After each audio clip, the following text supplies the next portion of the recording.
Hey guys, it's me. So we're going to start this video off with just a little bit about me personally. My name currently is Samantha D. Maria Goretti Scalzitti. My birth name was Samantha D. Fry. I am 19 years old and I have been adopted for 13 years. I was adopted when I was 7 years old. So that's just a little bit about me. And we're just going to jump right into this topic tonight. So I will start off with foster care. I don't personally remember much about foster care, but I did, for the sake of this video, ask my mom if she could remember anything specific that I couldn't. And she gave me a little bit. She said that when I was in foster care, I obviously had to go through weekly counseling, weekly checkups, and I was only in 2 foster care homes, and one of them, the very first one, was for a day and a night, and the second one was for a few days, probably about a week. So compared to other adopted children, that is nothing. So I think I was pretty lucky there because I have heard some horror stories about foster care, but that's my story. And visitation was another thing that really happened during the foster care, especially when I came to my mom. So I visited my mother. Those were the visitations, was with my birth mother. And many times, I don't remember much, and I think it's because many times she wouldn't show up at all. Many times she would show up sometimes. And the whole reason that I was adopted was because my mother did have a drug addiction. So looking back now, I know why she didn't come to those meetings and stuff like that. I don't really specifically remember how I felt then about it because I don't know that I really thought about it the way that I am now, obviously, because I was so young.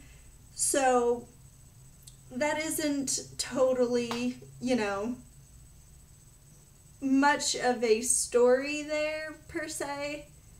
My visitations were great, the ones that I remember, and I'm sure that's because they were so staged, per se, and I'm sure everybody kept a very close eye on everything that was happening. I do remember some of my counselors.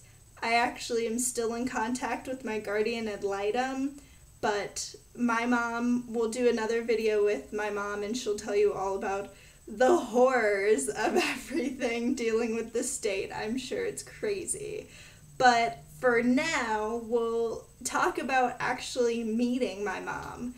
So I was brought to my mom with one little paper bag and a pair of pajamas in it. Just one paper bag and one pajamas.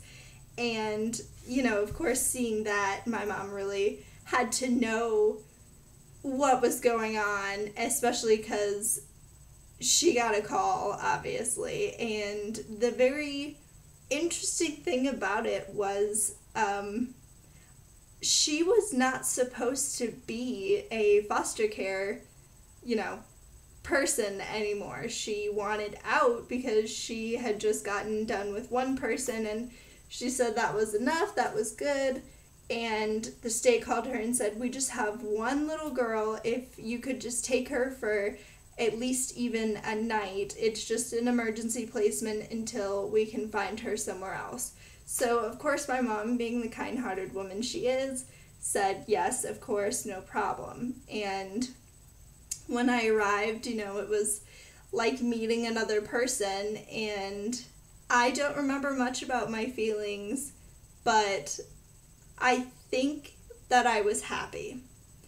And while I was there, I was actually getting used to things. I was going to school, I was doing routine things, I was going to her work for youth ministry, and it was a routine, which is definitely what a child at my age needs if they're going to have any type of stability when they grow up. So it was a very good environment for me to be in, and unfortunately, I understand why, but probably a few months in, I was taken away from my mom and given back to my family. Now, my sister and brother have a dad, and of course, they like to keep the children together, so I completely understand. But I went with him, and I just remember living in hotels and living with strange people and, peanut butter and jellies every night. That's just specifically what I remember. Of course, I don't know what really happened. I might have my sister come on here and help me, really talk about what happened later. But what I remember are those things. And obviously, DCF saw something too, and they said, all right, we're going to put her back with Kim.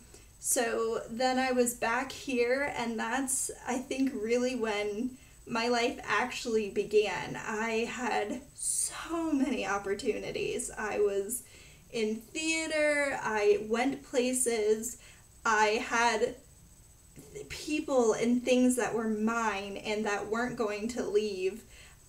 Specifically my dog Cassie, which I know is crazy, but she helped me so much through everything because she was always there, and I could talk to her and pet her, and I would dress her up when I was playing dress up, and she was definitely my dog. She would go everywhere with me, and I definitely think that was a good thing because I think it helped me. I really do. I really think she helped me.